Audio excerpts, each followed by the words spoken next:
Assalamualaikum warahmatullahi wabarakatuh. Saya dari kelompok 5. Perkenalkan, nama saya Ahmad Dimas Najwan. Baik, di sini kami akan menjelaskan materi kelompok kami, yaitu Corporate Social Responsibility menurut Islam. Yang pertama, pengertian peranan. Peranan berasal dari kata peran, yaitu serangkaian perilaku yang diharapkan pada seseorang sesuai dengan posisi sosial yang diberikan, baik secara formal atau peran yang nampak jelas, dan peran informal atau peran tertutup. Jadi, peranan merupakan aspek dinamis kedudukan ketika seseorang melaksanakan hak dan kewajibannya sesuai dengan kedudukannya. Maka orang tersebut telah menjalankan suatu peranan. Peranan dan kedudukan saling tergantung satu sama lain. Tidak ada peranan tanpa kedudukan, demikian pula tidak ada kedudukan tanpa peranan. Selanjutnya yaitu pengertian Corporate Social Responsibility. Corporate Social Responsibility adalah komitmen perusahaan atau dunia bisnis untuk berkontribusi dalam pengembangan ekonomi yang berkelanjutan dengan memperhatikan tanggung jawab sosial perusahaan dan menitik beratkan pada keseimbangan antara perhatian terhadap aspek ekonomi, sosial, dan lingkungan. CSR biasanya juga dipahami sebagai cara sebuah perusahaan dalam mencapai keseimbangan atau integrasi dari ekonomi, environment atau lingkungan, dan persoalan sosial, dan dalam waktu sesama bisa memenuhi harapan dan shareholders maupun stakeholders. Nama saya M. Rafael Faret, NPM 1951020129. Saya akan melanjutkan materi, yaitu yang C, ada dasar hukum Corporate Social Responsibility atau disingkat dengan CSR. Di Indonesia sendiri, definisi CSR ini sering diterjemahkan sebagai tanggung jawab perusahaan terhadap tanggung jawab sosial dan lingkungan di mana perusahaan berada. CSR di Indonesia telah diatur dalam Undang-Undang Nomor 40 Tahun 2007 Pasal 74 tentang perseroan terbatas atau Undang-Undang PT, dan Undang-Undang Nomor 25 Tahun 2007 Pasal 15 dan 16 tentang penanaman modal atau Undang-Undang Penanaman Modal.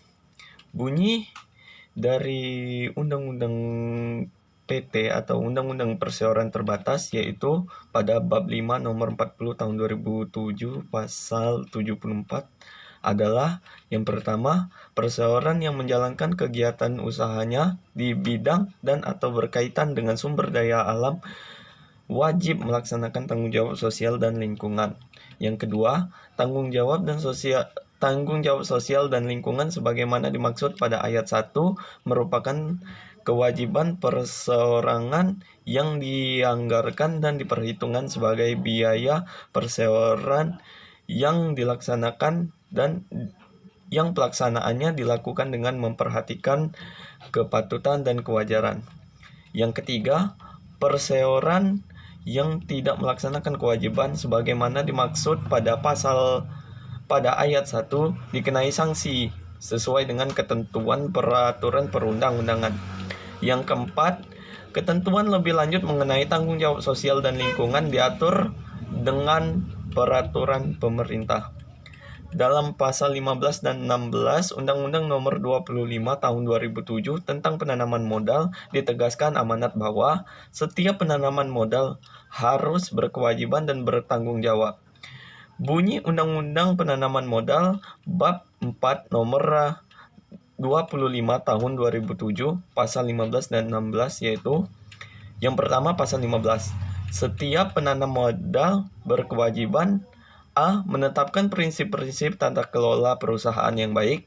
B. Melaksanakan tanggung jawab sosial perusahaan. C. Membuat laporan tentang kegiatan penanaman modal dan menyampaikannya kepada Badan Koordinasi Penanaman Modal. Yang keempat, menghormati tradisi budaya masyarakat sekitar lokasi kegiatan usaha penanaman modal. Dan yang E atau yang terakhir yaitu mematuhi semua ketentuan peraturan perundang-undangan. Adapun pasal 16 yang berbunyi setiap penanaman modal wajib bertanggung jawab A. Menjamin tersedianya modal yang berasal dari sumber yang tidak bertentangan dengan ketentuan perundang-undangan. Yang B. Menanggung dan menyelesaikan segala kewajiban dan kerugian jika penanaman modal dihentikan atau meninggalkan atau menelantarkan kegiatan usahanya secara sepihak sesuai dengan ketentuan peraturan perundang-undangan. Yang C. Menciptakan iklim usaha persaingan yang sehat, mencegah praktek monopoli dan hal lain yang merugikan negara. Yang D. Menjaga kelestarian lingkungan hidup. Yang E. Menciptakan keselamatan, kesehatan, kenyamanan, dan kesejahteraan pekerja. Dan yang F, yaitu mematuhi semua ketentuan peraturan perundang-undangan. Dengan demikian, sudah dapat dijelaskan bahwa konsep CSR bukan hanya merupakan kegiatan kewajiban moral. Dengan berlakunya pasal 74 Undang-Undang Nomor 40 Tahun 2007 dan pasal 15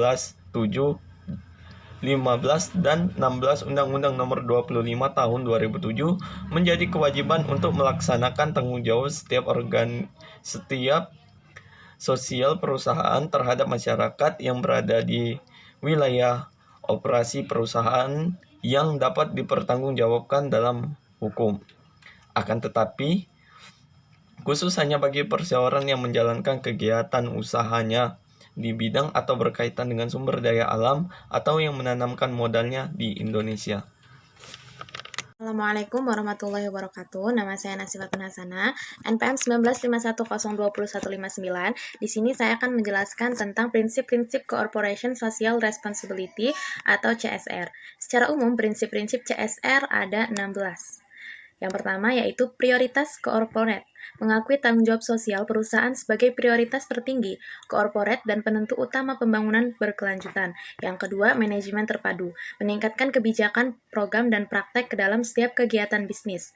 Yang ketiga, proses perbaikan, secara berkesinambungan memperbaiki kebijakan, program, dan kinerja sosial corporate serta menetapkan kriteria sosial tersebut secara internasional. Yang keempat, pendidikan karyawan, menyelenggarakan pendidikan dan pelatihan serta motivasi karyawan. Yang kelima, pengkajian, melakukan kajian dampak sosial dan sebelum memulai kegiatan. Yang keenam, produk dan jasa, mengembangkan produk dan jasa yang tak berdampak negatif secara sosial. Yang ketujuh, informasi publik, memberikan dan bila diperlukan mendidik pelanggan, distributor, dan publik tentang penggunaan yang aman, transportasi, penyimpanan, dan pengembangan produk, dan begitu pula dengan jasa. Yang kedelapan, fasilitas dan operasi, mengembangkan, merancang, dan mengoperasikan fasilitas. Yang kesembilan, penelitian, melakukan dan mendukung penelitian dampak sosial, bahan baku, produk, proses, emisi, dan limbah. Yang kesepuluh, prinsip pencegahan, memodifikasi manufaktur, pemasaran, atau penggunaan produk dan jasa sejalan dengan penelitian mutakhir untuk mencegah dampak sosial yang bersifat negatif.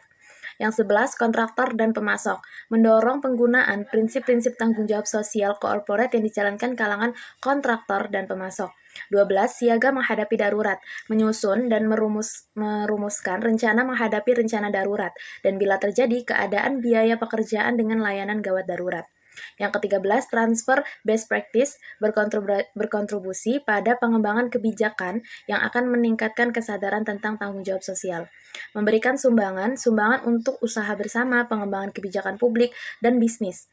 Yang ke-15, keterbukaan, menumbuhkan keterbukaan dan dialog dengan bekerja dan publik, mengantisipasi dan memberi respon terhadap potensi hazard dan dampak operasi produk dan limbah atau jasa. Dan yang terakhir, pencapaian dan pelaporan, mengevaluasi kinerja sosial, melaksanakan audit sosial secara berkala, dan mengkaji pencapaian berdasarkan kriteria corporate. Mungkin sekian penjelasan dari saya, selanjutnya akan dijelaskan oleh teman saya. Wassalamualaikum warahmatullahi wabarakatuh. Nama saya Rindi Aprilia, NPM 1951020194, akan menjelaskan tentang manfaat Corporate Social Responsibility atau CSR. Manfaat CSR di perusahaan antara lain adalah memperkuat brand positioning, meningkatkan reputasi dan citra perusahaan, meningkatkan loyalitas konsumen terhadap perusahaan atau organisasi, menciptakan preferensi merek, mendorong peningkatan penjualan, memberikan dampak terhadap perubahan sosial dan penyelesaian masalah sosial dalam komunitas lokal, membangun hubungan yang tulus antara perusahaan dengan komunitas, meningkatkan kepuasan dan motivasi karyawan, mempertahankan dan mendongkrak reputasi serta citra merek perusahaan, mendapatkan lisensi untuk beroperasi secara sosial, mereduksi risiko bisnis perusahaan serta melebarkan akses sumber daya bagi operasional usaha. Model pelaksanaan corporate social responsibility atau CSR. Model pelaksanaan CSR di Indonesia umumnya terdapat 4 model pelaksanaan, yaitu yang pertama, terlibat langsung. Dalam melakukan program CSR, perusahaan melakukannya sendiri tanpa melalui perantara atau pihak lain. Pada model ini, perusahaan memiliki satu bagian tersendiri atau bisa juga digabung dengan yang lain. Yang kedua, melalui yayasan atau organisasi sosial perusahaan. Proses mendirikan yayasan sendiri di bawah perusahaan atau grupnya. Pada model ini biasanya perusahaan sudah menyediakan dana khusus untuk digunakan secara teratur dalam kegiatan yayasan. Yang ketiga, bermitra dengan pihak lain. Dalam menjalankan CSR, perusahaan menjalin kerjasama dengan pihak lain seperti lembaga sosial non-pemerintah, lembaga pemerintah, media massa, dan organisasi lainnya. Yang terakhir, mendukung atau bergabung dengan suatu konsorsium perusahaan turut mendirikan, menjadi anggota, atau mendukung lembaga sosial yang didirikan untuk tujuan sosial tertentu. Saya di sini akan menjelaskan tentang corporate social responsibility menurut perspektif Islam. Dalam perspektif Islam, CSR merupakan realisasi dari konsep ajaran ihsan sebagai puncak dari ajaran etika yang sangat mulia. Ihsan merupakan perbuatan baik yang dapat memberikan kemanfaatan kepada orang lain demi mendapatkan ridha Allah Subhanahu wa Ta'ala. Menurut Muhammad Ja'far, pelaksanaan CSR dalam Islam secara rinci harus memenuhi beberapa unsur yang menjadikan ruh sehingga dapat membedakan CSR dalam perspektif Islam dengan CSR secara universal, yaitu Al-Adl, yaitu Islam telah mengharamkan setiap hubungan bisnis atau usaha yang mengandung kezaliman dan mewajibkan terpenuhinya keadilan yang teraplikasikan dalam hubungan usaha dan kontrak-kontrak serta perjanjian. Al-Ihsan, Islam hanya memerintahkan dan menganjurkan perbuatan baik bagi kemanusiaan agar amal yang dilakukan manusia dapat memberi nilai tambah dan mengangkat derajat manusia baik individu maupun kelompok.